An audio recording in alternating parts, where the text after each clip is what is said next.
guys, and welcome back to our channel. We are CineChix. I'm Jen. And I'm Christina, and today we're going to talk about Vampires vs. the Bronx, another Netflix original. It was written and directed by Oz Rodriguez, and the movie is basically about a group of kids who live in the Bronx who have to save their neighborhood from literally what it says, gentrification and ... vampires? I didn't realize that it was actually like that's in the synopsis. I didn't know. I didn't read the synopsis. Because I didn't either. I just thought like as watching it, I was like, oh yeah, okay, this is definitely a metaphor for gentrification. But overall, how did you feel about the movie? I thought it was cute. It was an interesting take on gentrification. You could tell that it was like a lot of the kids' first or one of their first gigs. The pacing of the movie was a little bit off. It was a little bit slow in the beginning and then super just like kind of rushed to finish. Some of the plot points I feel like they kind of missed because they would bring something up and then not follow through with it. It was enjoyable. Yeah, I completely agree with you. I think that the pacing towards the end, because it was almost like they felt like they had to end it. Mm-hmm. So there were people and places that didn't make sense, but it was convenient to move the story along. Yeah. And also, one of the things I was afraid of is the writing. I was actually pretty happy with the way the characters are written. Like, I feel like when older writers write for smaller, smaller. I don't know, smaller people. What was I gonna say?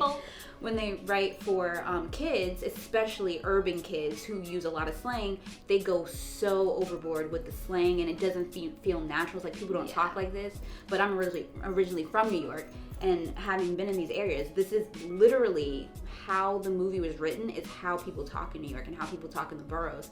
And it was nice that it was so natural and not like, it didn't feel like someone they're just, going like, oh, this is in the script, so we have to say it type of thing. It felt like a natural progression of conversation. Because we've seen other movies, like in The Kissing Booth, where they're trying to make the one black girl like say all of... That was literally my first thought. When I was like, in The Kissing Booth, they made the one black girl say every urban slang word in the same scene, back to back to back. It didn't. And it was just like, look how silly this is, but it really just felt like bad writing. But it did not happen in this movie, thankfully. I will say, like, I liked the way the one girl that's always on social media, she's always like live streaming, and I liked the way that they included social media in the movie. However, it was a little bit of a missed opportunity because vampires can't be seen on camera, and they didn't really utilize that in the social media thing.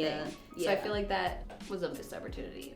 But I liked that it was there. I thought it was cool to see, like, she's streaming about like what's going on in her neighborhood and all the neighborhood kids, and so I feel like that was like a good way to include social media. Yeah, I feel like other than the gentrification aspect of it, I feel like the main message is just to protect your neighborhood. It's not for someone else to come in and try to do it. It's for you, the people who live there, to clean it up. Like, the gentrification is one part of it, and the vampires are one part of it, but they also include the gang violence that also affects the neighborhoods. Yeah. And it's like the main message is like, protect the place you come from. Yeah, like Lil Mayor, that was his like whole thing. That's why he had the nickname Lil Mayor, is because he actually like cared about his neighborhood. This whole thing surrounds him trying to like get a block party to like protect his neighborhood and to give like the bodega money so they could stay around. The business. And all in all, it was a cute movie. I think that despite its downfalls and plot holes, or like where they're kind of missed opportunities, it's a fun watch. It's not a movie that I felt like I watched and I was like, what's this?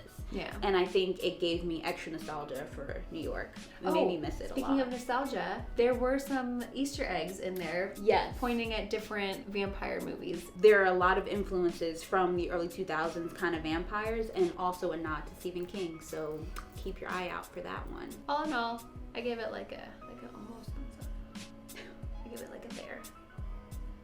Would you recommend them watch it though? It's like a there. What does that mean? It means it's not bad, so like give it a watch. Oh, okay. But, like, so watch it, I guess.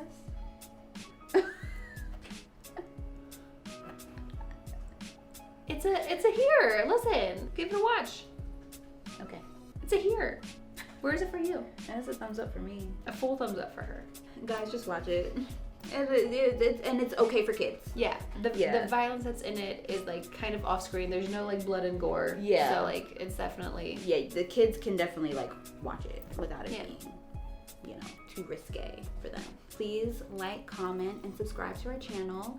Click that little bell on the side so you know every time we post a new video. Yes. Till next time. Bye.